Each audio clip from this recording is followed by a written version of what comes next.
Cool. So and now this one hasn't moved, so I'm just going to do that little reset in here in the pec minor. Well, if it needs it, I'll do it anyway, even if it doesn't need it actually. So I'm going to stretch it and hold up for me. Yeah, it needs it. And what about this one? And hold.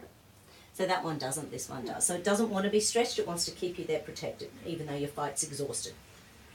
Still wants to keep it there. That could be from walking the dogs. That could be. Breathe in, breathe out and lift your shoulder towards my hand. And breathe in and relax. Breathe out and lift. And breathe in and relax. Breathe out and lift. And hold. And hold. Beautiful.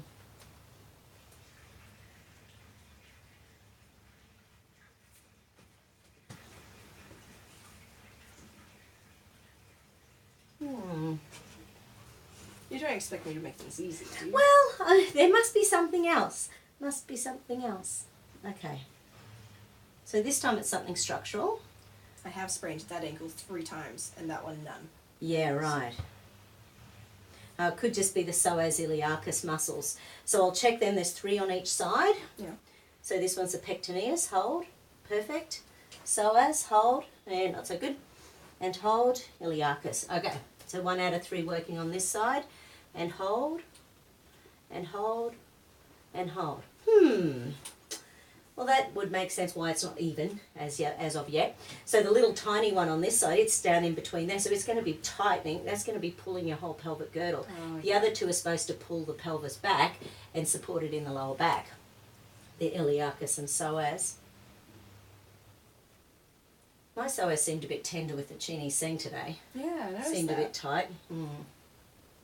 And though it was a bit gritty when I did the back muscles as well. Yeah, right. Not a surprise. It's been weeks it's been driving me nuts. I ran out of magnesium in my bathroom cupboard. That'll do it. That will do it. It's like, come on. It's a 12-second run downstairs. And hold, and hold. Beautiful. And of course, psoas iliacus also relate to fear and anxiety.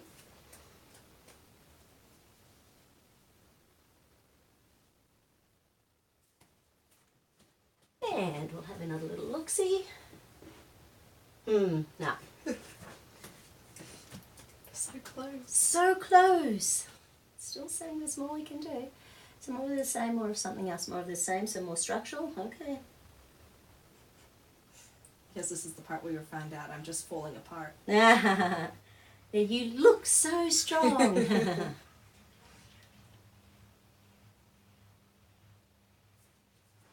So something to do with this right shoulder. So let's have a think about the right shoulder muscles. So deltoid, hold up for me. No, that's good. Middle trapezius, hold down. Upper trapezius, don't let me push towards your head. No, perfect. Hold the lung muscles. No, that's good. Rhomboids, hold in, I'm coming up and out. Yeah, right, hold in. Rhomboids doesn't get exhausted real regularly, hold in. Yeah, right. Right side rhomboids. Okay. So I'll also check right side pec sternals because they also relate to the liver meridian. So just relate, that's it. Hold them going back. Perfect. Hold up, I'm going down. No, just rhomboids. Liver energy.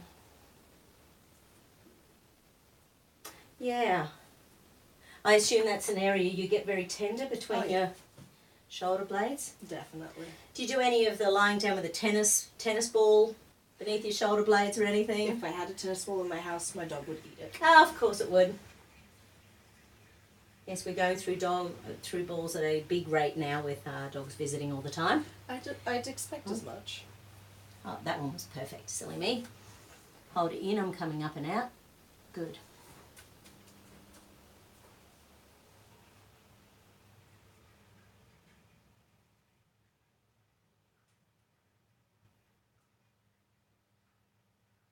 Another one in between there. Well, let's check your upper trapezius because that'll... Okay, so head to your shoulder and lift your shoulder towards me and hold, don't let me push apart. Rock solid. Lift your shoulder, don't let me push apart. Oh, hello. That side didn't work. That relates to kidney meridian again, which is fear and anxiety. And often, if the upper trapezius is out on one side, it messes with eyesight. And in Chinese medicine, the kidneys govern the eyes. Which I suppose that makes sense. If we're not detoxing properly through the kidneys, it's the last filter of the body. Our eyesight isn't going to be optimal. And again, hold. Good.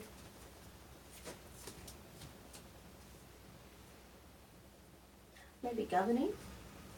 Or down at the wrist, elbow. Yeah, the other wrist. This one. Hold. Beautiful. Okay. Oh, what about diaphragm? So, just going to... And hold up. Yeah, right, doesn't like that. Okay. Lately, it's probably just tired. Yeah, so I'm just going to put pressure in underneath here. I want you to breathe in and extend your, sort of energetically put all the air into there. Breathe in. And hold for a couple of seconds. And breathe out. And breathe in. And hold for a couple of seconds. And breathe out. So that just stretches those little muscles that connect to the bottom of the diaphragm. Breathe in. Hold for a couple of seconds. And out. Breathe in. And hold. And relax. Bit tender. Not too bad. Not too bad. And again, hold. Good. Diaphragm can, as you know from Chini Sang, like that area can have an impact on all sorts of stuff. Oh, yeah. How's that feeling up there? Still feels tighter on this side, obviously. Yeah.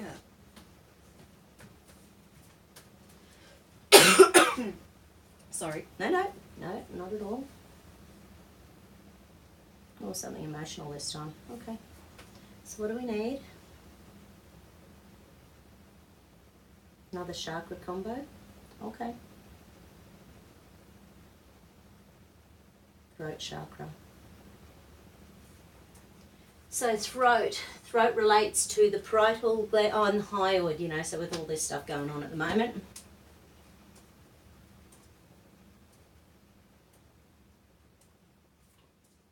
Hold. And hold. Yeah, only first stage stress again, so it's really neat.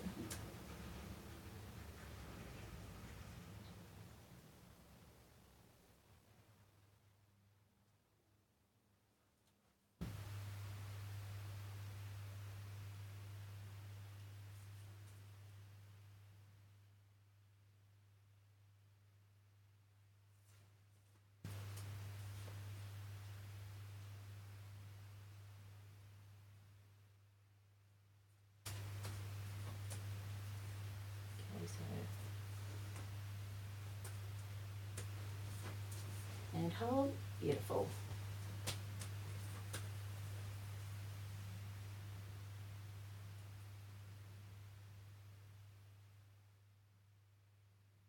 Okay, so we need to do a little bit of the reticular activating system. That's the part that keeps holding on everything for dear life. When something new is coming into your world, or with anxiety when you're thinking about something new coming into your world. So it's the noradrenaline, the long-term stress hormones, slowing down your serotonin release. I was listening to a podcast this morning and she was saying that, you've heard of fecal transplants? I have not, and it sounds terrifying. Yes, it is, but it's amazing.